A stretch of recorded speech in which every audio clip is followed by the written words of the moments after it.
Good morning mga kamami! Ayan, kagigising lang natin. Dito tayo sa CR mag-toothbrush, maghilamos tayo. O diba, hindi na cooking show. Oo.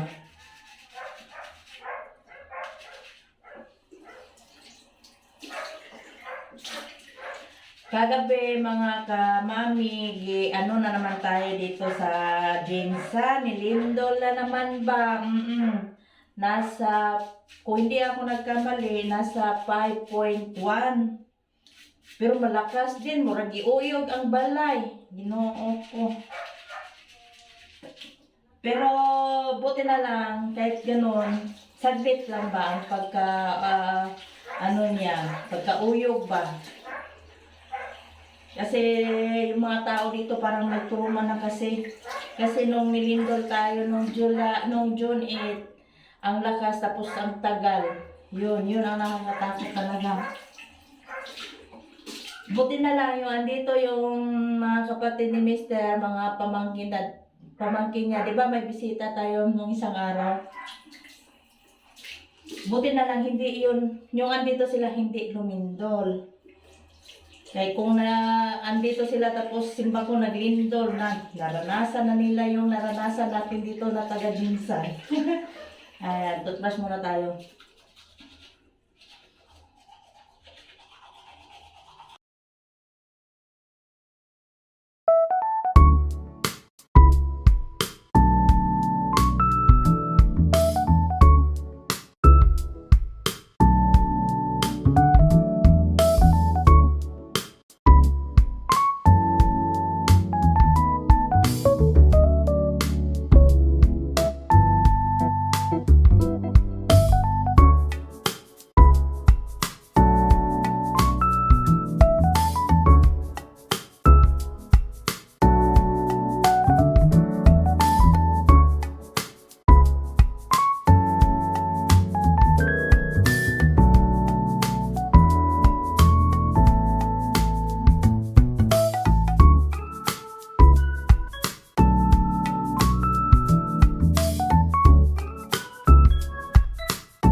Gusto pa naman sana sumama ni Mister, uwi namin Saya. Para makauwi din siya sa kanila. Makapasyal doon, makakita niya yung isang kapatid niya doon. Ako, ayaw ko sumama kasi nga, laging nililindol man dito sa Jinsa, maya-maya may lindol. Natatakot ako, siyempre may anak tayong maiwan. Hindi rin natin maiwasan na may magkabakaba tayo ba. Siyempre sila lang dito, hindi ko rin sila gustong iiwan. Kaya hindi rin umuwi si Mister, sunod na lang.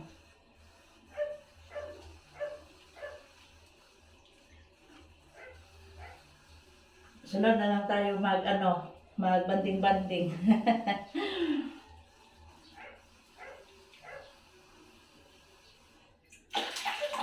Maya, maglamos muna tayo.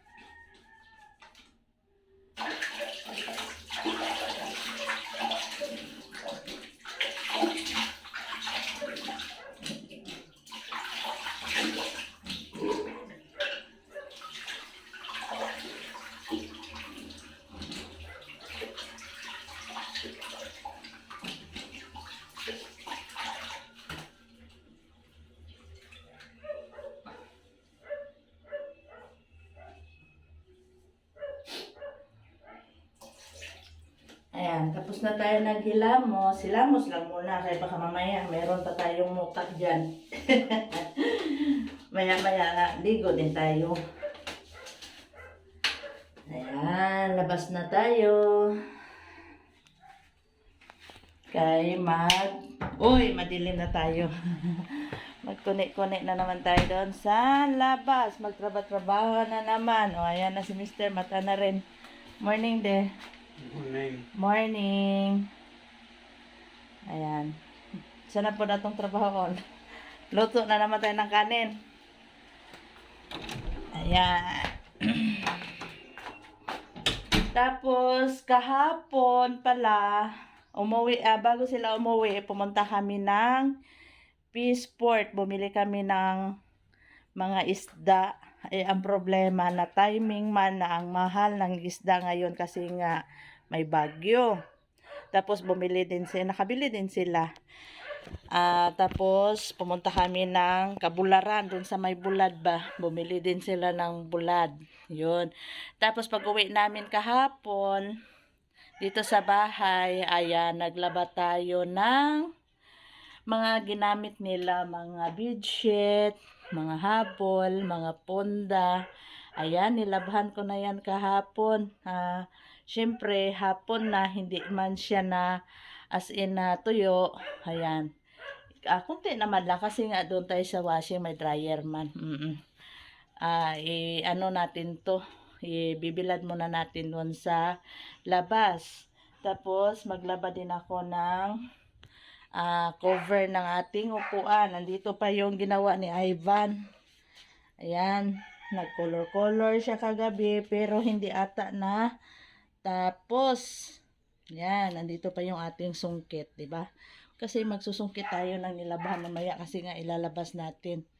Ayan, gumawa si Ivan ng kay ano daw to?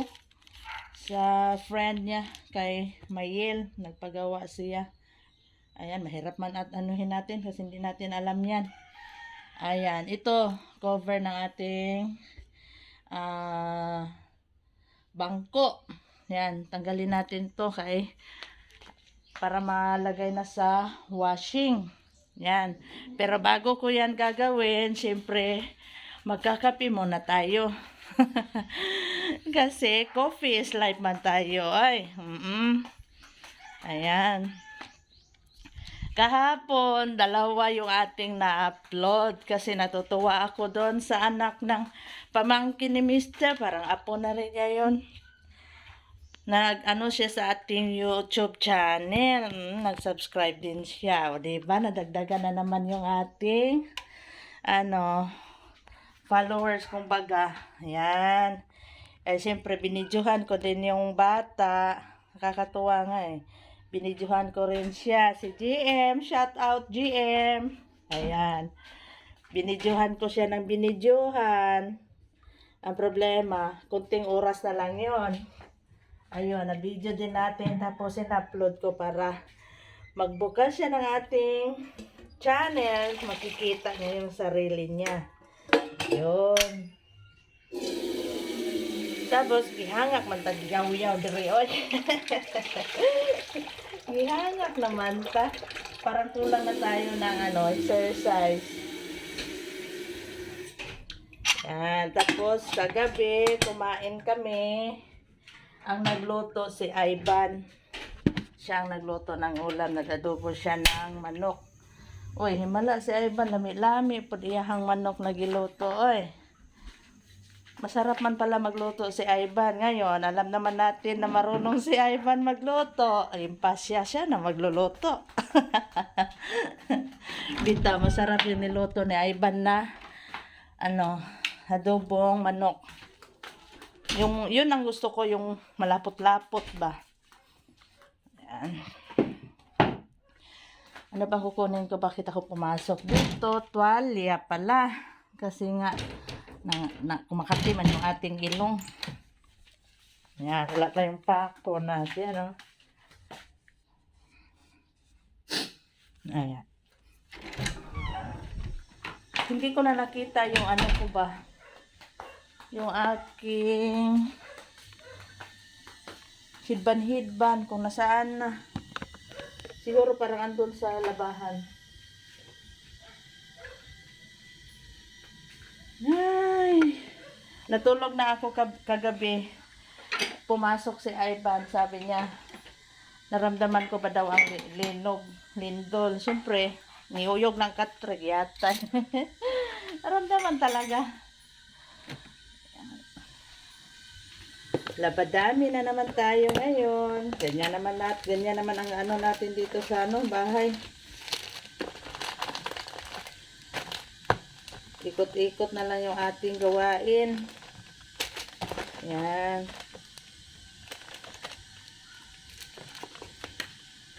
Hindi ko lang alam kung aalis kami ni Mister. Kasi bibili kami ng bigas. Kaya kunti naman lang yung bigas namin. Ayan. Kasi ayaw ko yung mauubusan ng bigas doon sa lagayan namin ba. Yan. Gusto ko laging may laman. Para swerte. Ayan, oh. Ayan. Ang laki kasi ng lagayan namin, oy, oh. Yan. Ano to ang mapasok dito? Magkasya. 75 kilos. Hindi siya abutin ng 100. Yan. Tapos, konti na lang yung laman niya. Yan. May laman pa man. Pero, siyempre, planuhan na magbili na. Kaya, ayoko talaga yung maubusan tayo.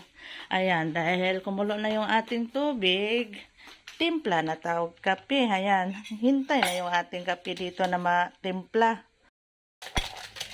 Tapos dito lang ako sa bahay. Siguro hindi muna ako magpunta doon sa kabila. Pero depende kasi may eco-bottle pa doon sa natin sa ating blower.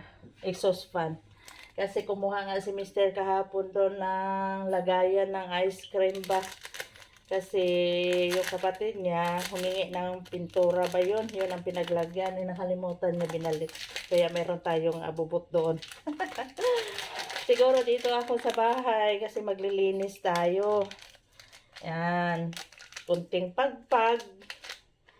Ayan. Kasi maglalaba pa ako. May labahan pa ako dyan. Buti na lang kahapon. Nakapaglaba tayo ng bedsheet. Yung ginamit nila. Kaya ngayon, yung na lang, cover ng bangko at saka mga damit natin. Hindi talaga mawala-wala yung labahan. Oy, no? Kasi, syempre, magbibihis man tayo. Ayan. Habang mainit pa tong ating kape, magtatanggal muna ako ng cover ng bangko para malasalang na natin doon sa washing para ilabas na rin natin yung mga nilabhan ko ng mga habol. O, di ba? Sabi ko nga sa inyo, dito ko yan isasampay lalo na paggabi. Dito ko yan sinasampay sa sala. Ayaw ko isampay sa terrace or sa labas kasi nga meron yung naglipad-lipad ba na yung parang butterfly ba na may siya, yung makatiba. Yun din, mag-arte tayo. Siyempre, yan, itatago ko na naman yan. Matuyo yan, tatago na naman natin doon sa lagayan niya para kung may bisita na naman tayo, may magamit na naman. Narana siya. Ayan, magtanggal muna ako kay uto na unya. Wala init, kasi kunya, maulan na po. Ayan, mag-uumpisa na talaga tayo. Magtatanggal na.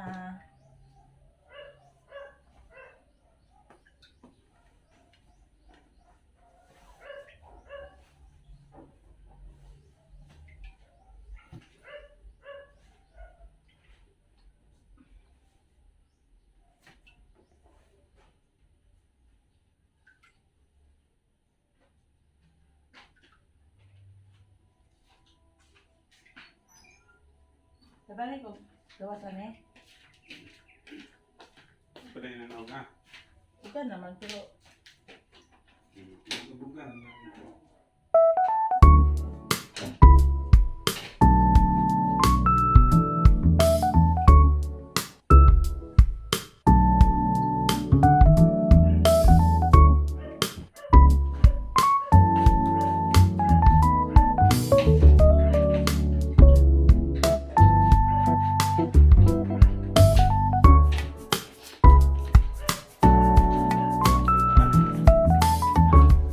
Ayan.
Ayan, naisalang na natin yung ating labahan. Maghihintay tayo ng 55 minutes. O, diba? Kulang-kulang isang oras yung ating pag-aantay dyan. Kaya marami-rami pa tayong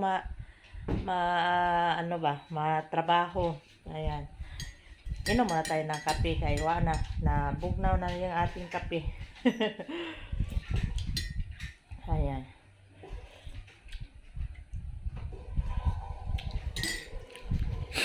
Di ba?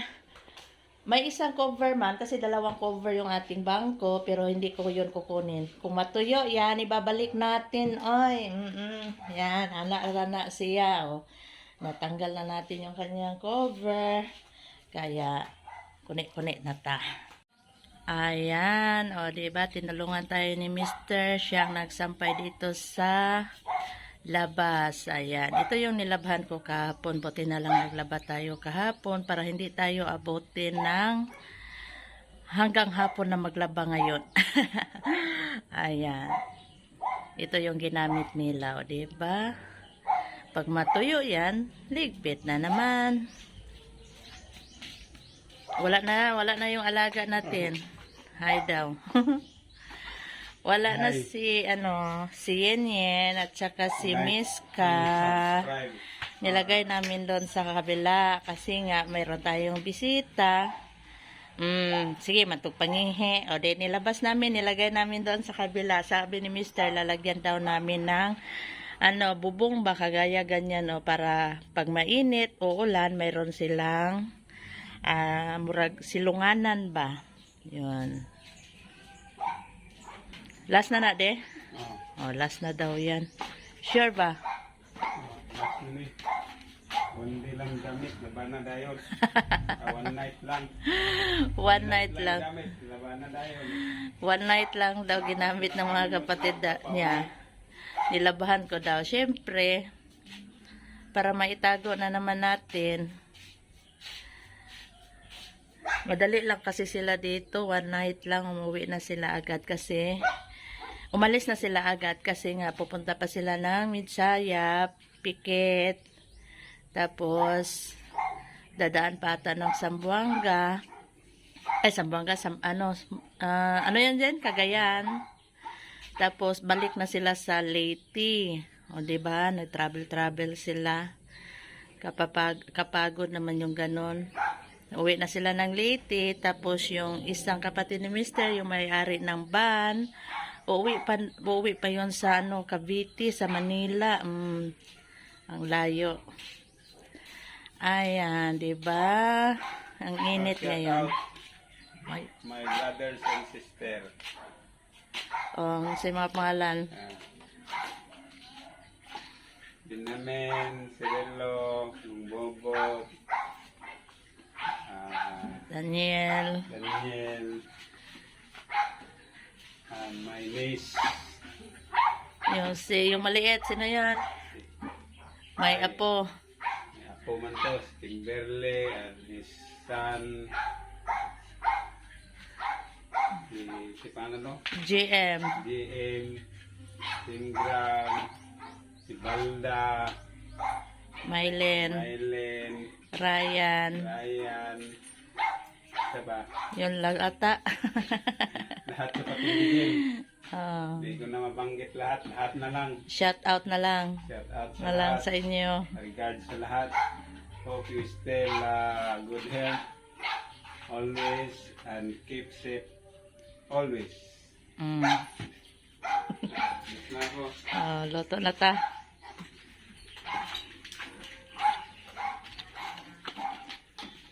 Gulay ta. Ayan, maggulay daw mi. Ito, okra. Tapos, meron tayong kalabasa.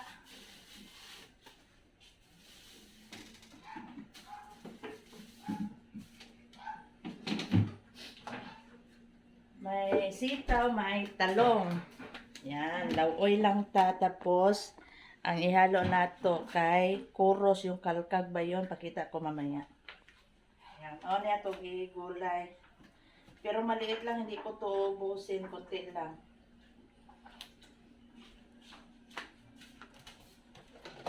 Ayan.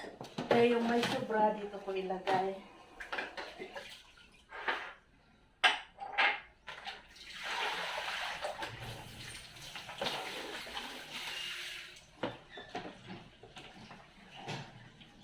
Itong kalabasa, hatiin ko lang to kay medyo marami man.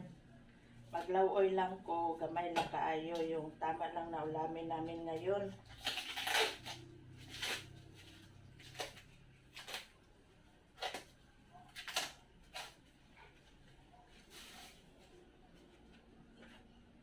Yan.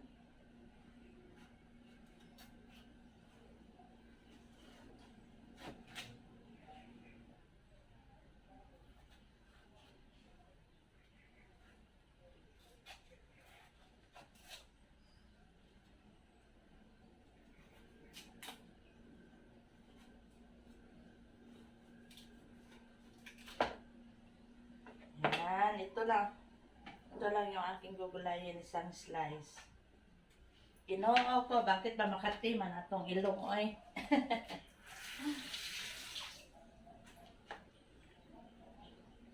Kaya, punas mo na. Tapos, higop tayo ng kape. Yung plato hindi ko pa naligpit. Hindi pa pala ako nakaluto ng kanin.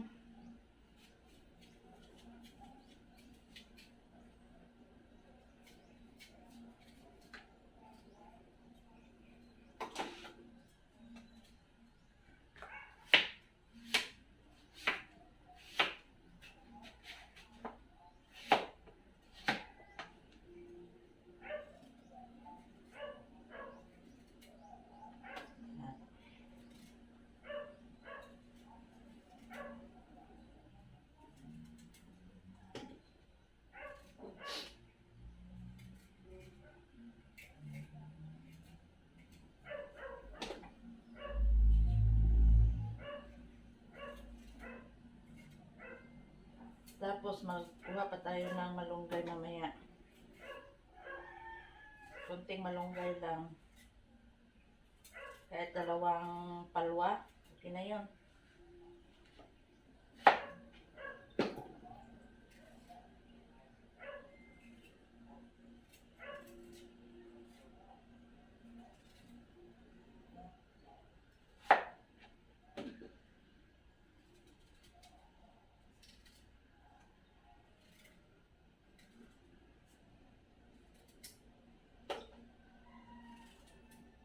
Yan.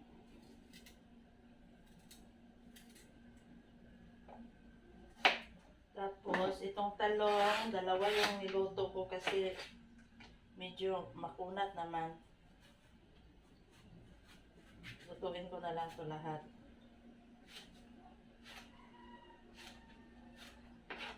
Tapos, lagyan natin ng tubig para hindi siya mangitim.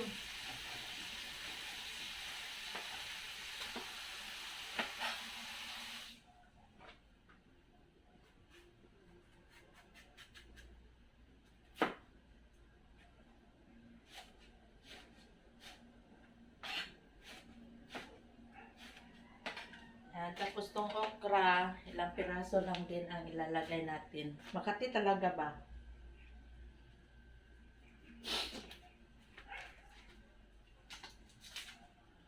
Oh, ang sarap ito lagain, no? Tapos sausaw natin sa pag-uong. Nabili ko to, barato lang. Yung isang ganito, marami-rami yung laman niya. 9 pesos. Yan, konti lang.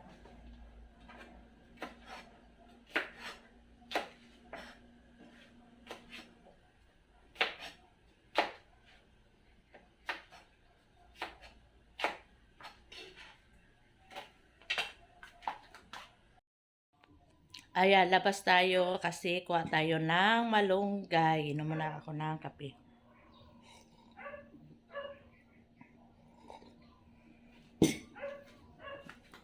Kasi hindi makukumpleto yung gulay pag walang malunggay. Ayan, oo. Punta tayo dun sa kabila. Kunti lang man yung malunggay. Kunin natin. Mga dalawa lang siguro. Dalawang palwa. Ano ba yan sa Tagalog?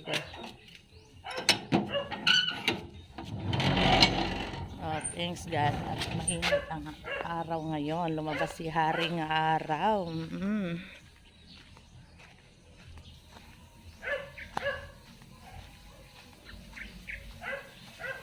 Dito si Mr. naglinis sa aso. Kay Yenyen at saka kay Miska. Ayan! Dito na sila. Ayan, gawaan namin ng ano dito. Bubong niya ba? Bubong. Para kung mainit or ulan, hindi sila mainitan at maulanan. Yenyen! Pwede kung malunggay sa dadibe. Diyan na magkuha. Doon na ni, taas na. Miska, dito lang. Nandito si Miska, binaba ni Mister.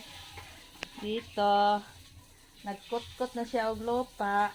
Binaba kasi yung higaan niya doon, nilinisan. Yan. Butangin po og sabon niya para dili siya lang sa. Asa na yung sabon na dire? Yan, binigyan, pinadalhan ko si Mister ng sabon. Para yung tubig, lagyan niya ng sabon para hindi siya malangsa. Kaya sa ko, paan?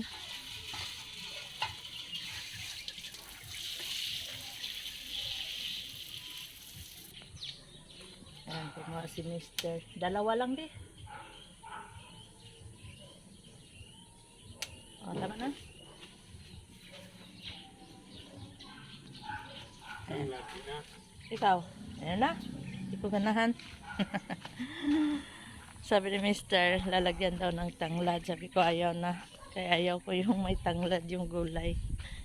Ayan, balik na naman tayo. Kasi maghagpat pataaning malunggay. Ayan, bago na ito hagpat to, ato sang hugasan para dire-diretso na kasi. Agoy, mauna ni ako ang gulay, ato ang lauoy, dininding. Ayan, kompleto. Nilagyan ko yan ng kalkag. Maulang ako ang halo. Ayan. Konting kulo na lang, kakaon na ta. Sapat na.